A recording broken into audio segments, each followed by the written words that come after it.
Oke, selamat malam Pak. Malam. Dengan Bapak siapa? Dengan Pak Hadi. Oke, kalau boleh tahu, Bapak ini bekerja di bidang sipil itu sebagai apa? Saya disipil di kebetulan di kontraktornya. Oh, kontraktor ya Pak Tapi ya? bukan kontraktor eh, bangunan besar ya, bangunan rumah tinggal. Rumah tinggal. Iya. Baik, baik. Baik, di sini saya akan mengajukan beberapa pertanyaan Pak terkait pekerjaan itu. Oke.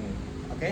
Yang pertama, apa tantangan terbesar dalam pengelolaan proyek konstruksi saat ini? Tantangan terbesar ya. Iya. Tantangan terbesar itu pertama yang terasa sekarang itu adalah informasi digital. Maksudnya gini, informasi digital itu banyak platform dari misalnya dari YouTube, dari Instagram, dari mana-mana yang memberikan informasi sekarang mengenai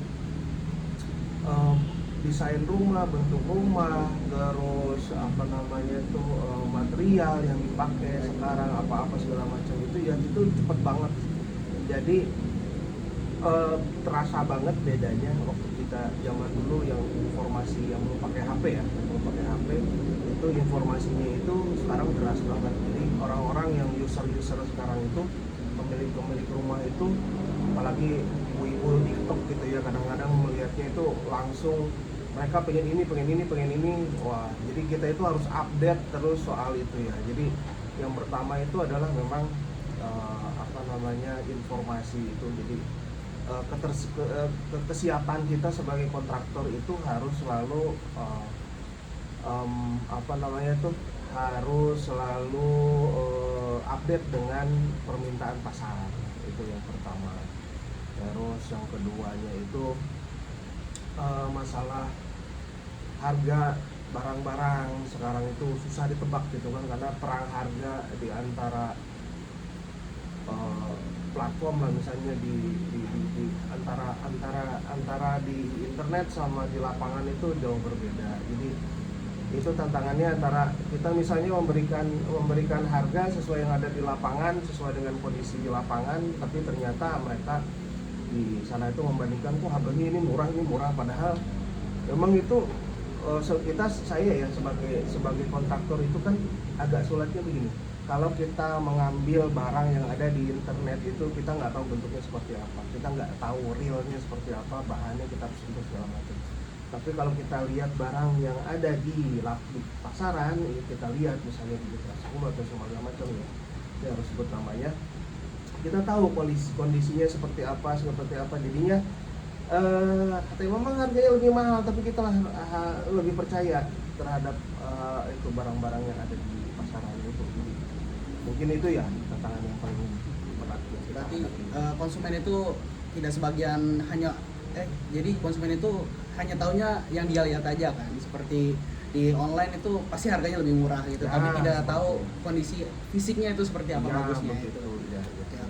Oke, untuk pertanyaan kedua itu, kendala apa yang paling sering terjadi saat perencanaan atau pelaksanaan proyek?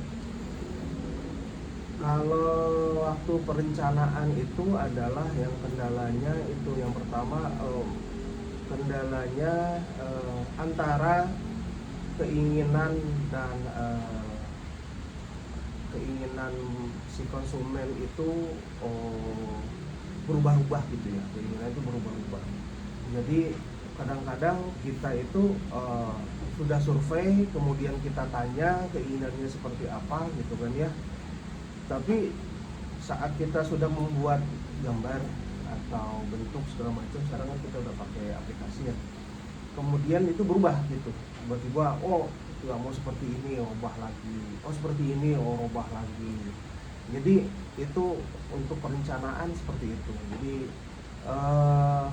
kadang-kadang dua orang yang berbeda, suami istri punya keinginan berbeda, itu yang bikin lama kadang-kadang.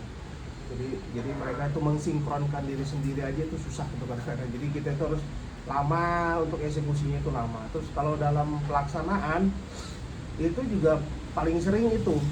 Jadi kadang-kadang mereka itu melihat di gambar itu mereka nggak paham. Mereka cuma oke. Tapi begitu udah mau jadi, oh kok ini begini, kok ini begini, berubah, akhirnya kan adendum. Nah itu yang membuat pelaksanaan itu menjadi kadang-kadang terhambat, terus membuat agak sedikit stres juga, karena mungkin perubahan anggaran itu kan terjadi di tengah lapangan, di lapangan itu kan ada adendum atau segala macam, jadinya ya itulah yang kendalanya kalau di dalam pelaksanaan gitu ya. Berarti keinginan dari setiap konsumen ya? Ya, keinginan konsumen itu yang agak susah. Baik. Oke, untuk pertanyaan ketiga itu bagaimana Bapak mengelola koordinasi antara tim lapangan dan kantor? Karena kan pasti cekcok ada segala macam lah. Nah itu agak sedikit susah ya, karena gini, tim lapangan itu jadi tim lapangan sama tim yang ada di kantor itu dua divisi yang berbeda, pola pikirnya pun berbeda gitu kan. Kalau di lapangan itu orangnya itu kadang-kadang berpikirnya itu simpel dalam arti penyelesaiannya A, B, C udah beres gitu kan ya. Sedangkan di manajemen itu harus prosedural, harus begini, harus ngikutin ini segala macam, dan itu kadang-kadang jadi benturan. Nah, salah satu caranya kalau saya biasanya di lapangan itu adalah koordinasi setiap hari gitu ya. Koordinasi setiap hari itu sebelum kita mengerjakan, kita harus memberitahu dulu kepada orang manajemen bahwa hari ini kita mau ngerjain ini, gitu kan ya. Planning kita mau tahap ini. Nah nanti sudah terinformasikan ke pihak manajemen gitu kan ya. Nah dalam artian kalau misalnya kita di lapangan itu kan kebutuhan material, kebutuhan alat segala macam itu kan harus sudah di cover oleh manajemen. Kalau kita sudah menginformasikan di awal bahwa minggu ini atau hari ini kita akan mengerjakan ini gitu kan ya, mengerjakan tahap ini. Nah kita begitu minta ke tim manajemen, ya tim manajemen seharusnya sudah ready, siap gitu kan ya dengan yang kita butuhkan gitu kan. Makanya butuhnya pertama koordinasi harian, kemudian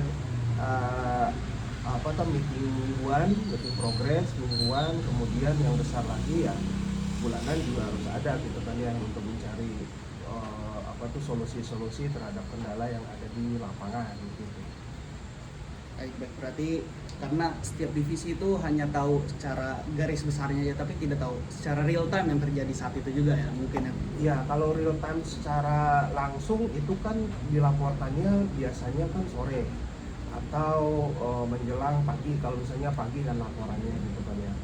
Jadi untuk real time itu yang terjadi di lapangan itu benar-benar memang sudah tanggung jawab dari tim lapangan. Tetapi tim lapangan itu berhak atau punya alasan untuk melakukan action tersebut, misalnya untuk mengambil tindakan lebih cepat gitu kan ya, untuk misalnya efisiensi, untuk meminimalisir kerusakan atau apa gitu kan ya. Jadi ya kalau untuk di memanage antara tim lapangan sama tim manajemen ya intinya adalah koordinasi. Baik. Oke, selanjutnya apakah Bapak menggunakan aplikasi atau platform dalam manajemen proyek? Terus terang kalau untuk skala saya ini masih belum menggunakan platform khusus ya, jadi masih menggunakan, kalau misalnya untuk perencanaan gambar kita menggunakan SketchUp ya, berarti ya butuh keterampilan dan tools yang ada di komputer. Kemudian kalau untuk di lapangan manajemennya controllingnya masih input manual, jadi berdasarkan kurva S yang ada kita memonitor pergerakan kita per hari atau per minggunya. Jadi spesifikasi untuk misalnya plafon khusus untuk manajemen saya nggak pakai, Karena masih skalanya masih untuk perumahan mungkin ya skalanya masih skala kecil dan ya masih bisa dihandle lah.